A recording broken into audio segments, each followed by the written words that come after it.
The year was 1978. The place was Cleveland State University in Cleveland, Ohio.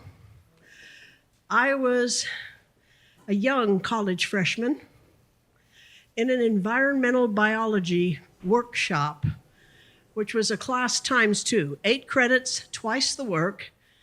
And I was not really an environmental biologist by any stretch, but there I was. And the professor was telling us that the greatest part of our class grade would be a group project in some aspect of environmental biology.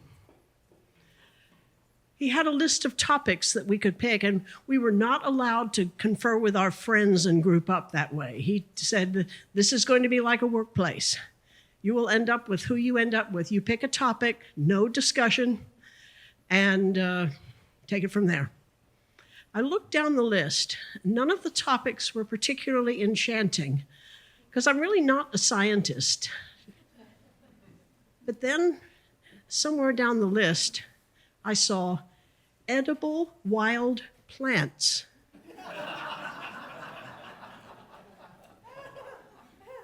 While I'm not a scientist, I am a foodie. I love food. Well, who doesn't? Don't we all like food? I hope so. To this day, I enjoy having dinner parties and having friends over and cooking. So edible wild plants was a chance to not only do science, but learn about food. So that worked. I signed up. Fingers crossed I would have friends in my group. Fingers crossed did not work. A day or so later, we grouped up by the topic we had picked. And there were 4 of us on my project team, and I didn't know any of them well. But our assignment was to interview women of various ethnic groups around the city of Cleveland who were plant gatherers and preparers and cooks. Well, a guy in the group, I'll call him the jock, told me that he could not possibly do any of those interviews because he had team practices and he had away games. It was spring semester. It was baseball season. So he couldn't really do the interviews. He would do the scrapbook and the write-ups later. Okay. Another woman in the group, all I remember is she had long, straight brown hair and big, scared, anxious eyes, and said she had so much social anxiety, she couldn't possibly interview because she just couldn't talk to people. So that left Bev and me. Bev was in her 30s. She was an older student, salt and pepper, gray and black hair, glasses. And but she was personable, and she said, that's fine, I like interviewing. I liked interviewing too, so it was going to be Bev and me doing those interviews of all those women all over the city. I liked Bev, but I didn't know what to make of her. Because right away up front, she self-identified as a lesbian. And understand, I came from a town on the southwest side of Cleveland that was 98.2% white, and there were no lesbians in Strongsville, Ohio. That's what I thought anyway.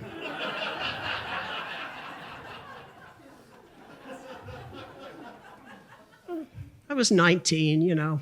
I didn't know then. But so that was new. That was different. I didn't not like it, but it was strange. I knew what a lesbian was, but I'd never met one that I had known of.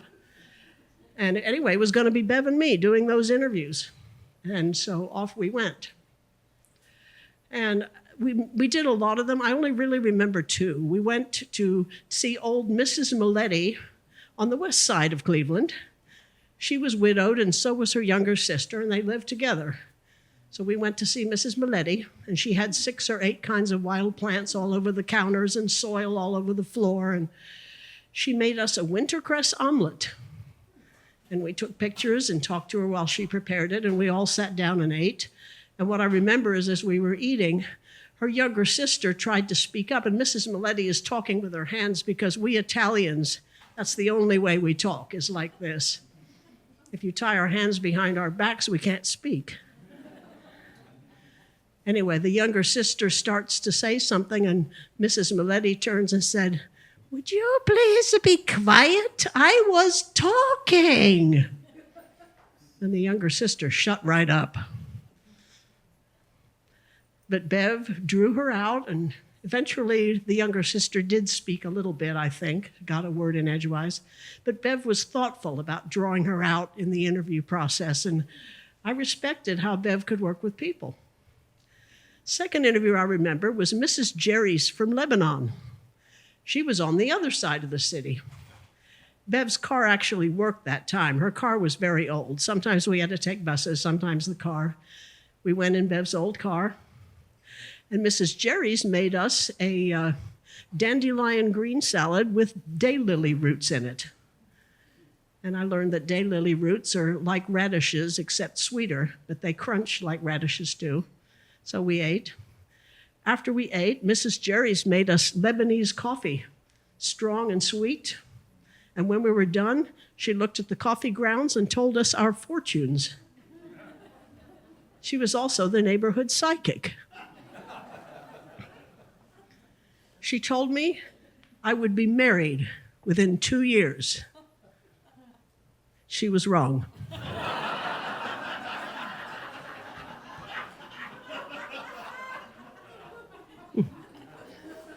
Very sad. And Bev and I smiled at each other. And as we left, Bev asked Mrs. Jerry's a question. And this was long before interviewing techniques and Larry King Live and all of that. But Bev just had a way of drawing people out. And she said, "Mrs. Jerry's, why are wild plants important to you?" And Mrs. Jerry's face lit up like a neon sign. And she said, "Edible wild plant gathering. It's very useful. It's plentiful, it's free, and it has more vitamins and minerals than anything you can buy because it's natural." And I thought that's a pretty good quote. So I let Bev do the talking, and I was just writing and writing and writing and getting it all down. And anyway, we finished up the interview. We finished all the interviews. And each time with Mrs. Milletti, I was excited. I said, "Bev, we're going to get an A. This is great. Look at all the stuff we've got." And at the end of Mrs. Jerry's, that interview was even better. I said, "Wow, now I know we're going to get an A." Does that really matter to me then? And so we're driving home from our umpteenth interview. And I said, "Bev, this scrapbook is going to be huge. We're going to do so good. We've got so much material. We've got photos. We've got recipes. We're going to get an A." And Bev said, "Ann." And she looked at me. And I said, "What?" And Bev said, "I know that A is important to you. I really do. I get it. And I'd like to get an A. And I like learning about wild plants. I know you have too, but I know about you, and you want that good grade." And I said, "Well, yeah, sure. I mean, this is great." And she said, "I need you to understand something. Edible wild plants for you are maybe a way to get a good grade. But for me, they're about survival." And I'm like, "What?" She said, "Well, you've noticed how my car doesn't run a lot of the time? I can't afford to fix it sometimes. Sometimes a friend can help me, but sometimes not. And you remember how bad the winter was last year in Cleveland? Remember the snow? Remember the blizzard? I didn't have heat in the house all winter. So, edible wild plants for me, when I can't afford all the groceries I need, I can gather plants. I know how to pick them. I know how to preserve them. I know how to prepare them. It's survival."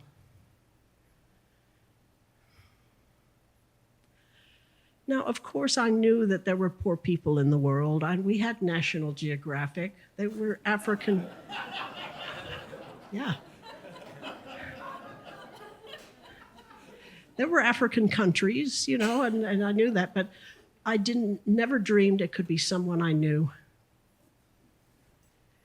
What I remember else is Bev Yeah, she was a lesbian. And I remember to this day other things about she had very hairy legs. She taught me the word butch.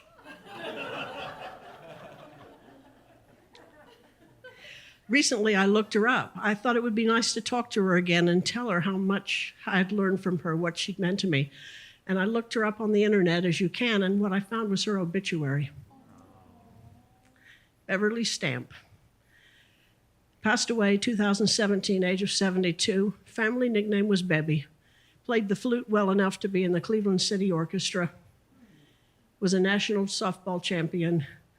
Loved nature, music. Yeah. She was so much more than a butch lesbian with hairy legs.